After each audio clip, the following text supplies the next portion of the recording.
Olá, pessoal, tudo bem com vocês? Eu espero que sim.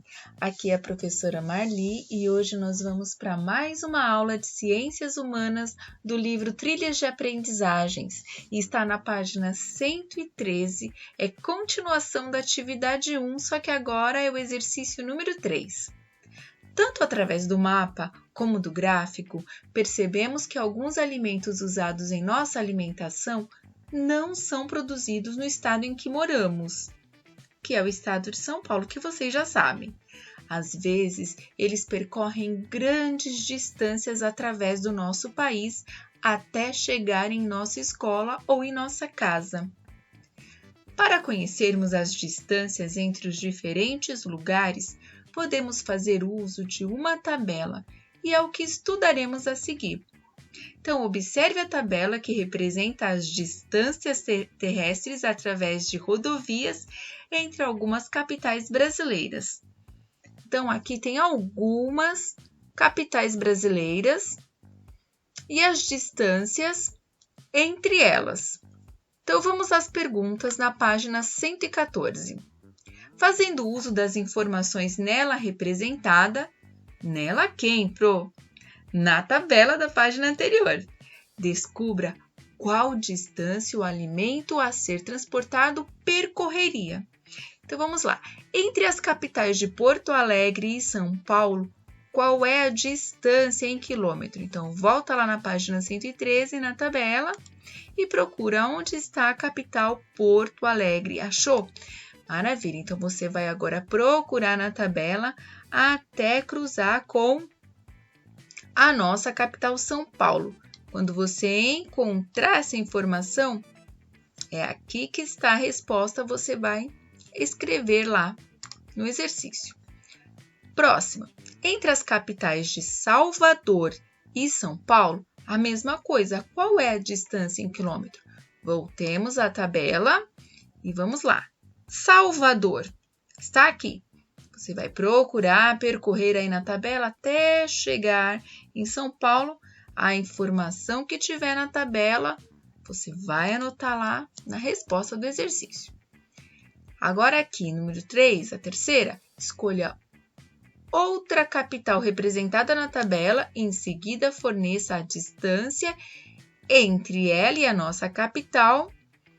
E você vai escrever aqui a capital que você escolheu. Então, vocês vão voltar lá. Não pode escolher nem Salvador e nem Porto Alegre, que vocês já analisaram. Então, escolha uma outra capital.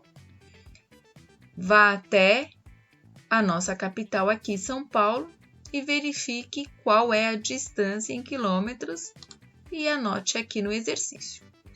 Letra B. Qual é a menor distância entre duas capitais que aparece nesta tabela? Vamos lá novamente. Vocês vão procurar uma por uma qual é a menor distância, o menor número, a menor quilometragem. Vocês vão procurar linha por linha.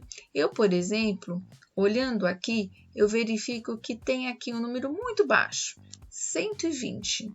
Será que esse é o menor número dessa tabela? É a menor distância entre uma capital e outra? No caso aqui é Recife e João Pessoa. Bom, eu vou deixar para vocês analisarem se este é o menor número, a menor distância ou não. Vamos para a próxima pergunta. E a maior distância entre duas capitais? Agora é o contrário. Voltando lá na tabela, vocês vão procurar o maior número, a maior distância. Qual será?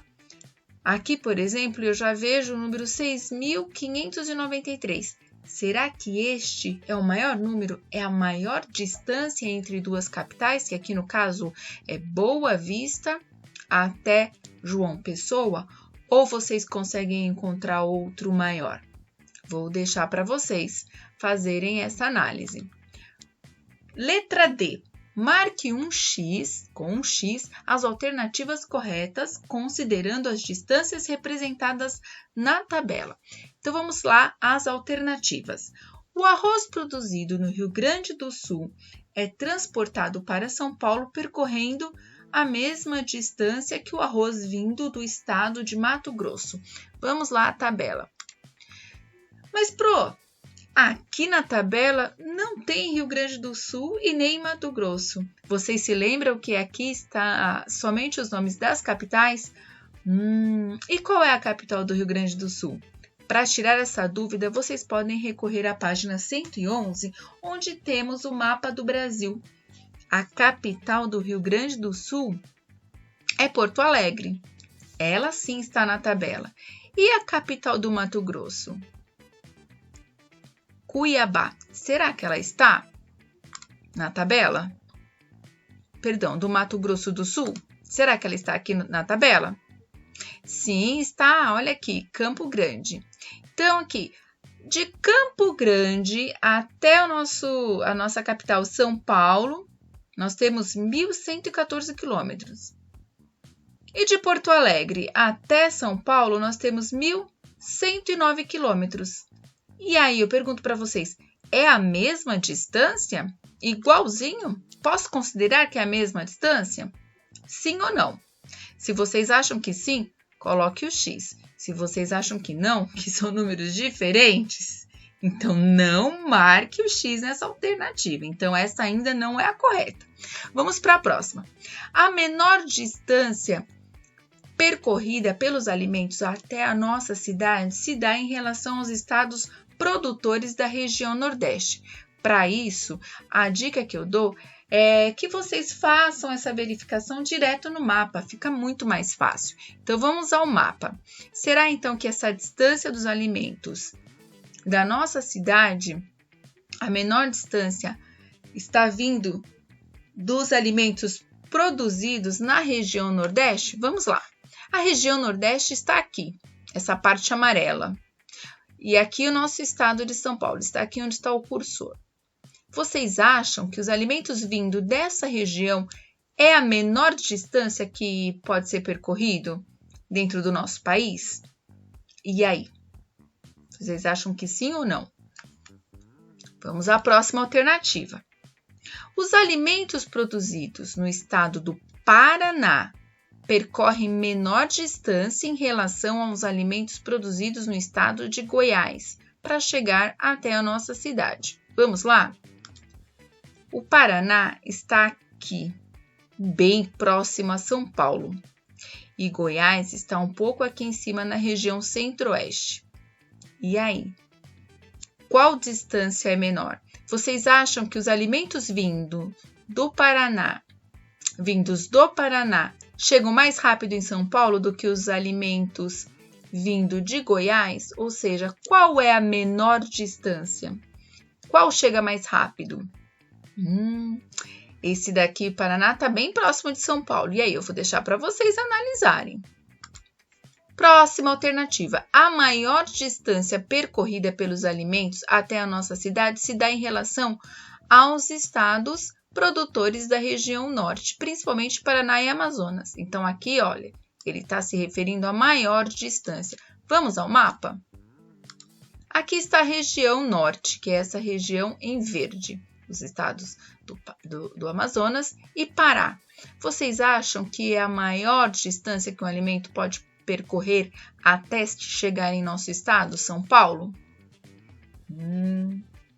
Estou achando que sim, mas a Pro não vai dar resposta não, vou deixar vocês analisarem. A dica que eu dou aqui é que tem duas alternativas que estão corretas e duas não estão corretas. Então, vocês vão analisar o mapa juntamente com a tabela e tirar as conclusões de vocês. Bom, a gente vai ficar por aqui. No próximo vídeo, vou gravar sobre a atividade 4. Então, é isso. Bons estudos, beijos, beijos. Até mais. Tchau, tchau.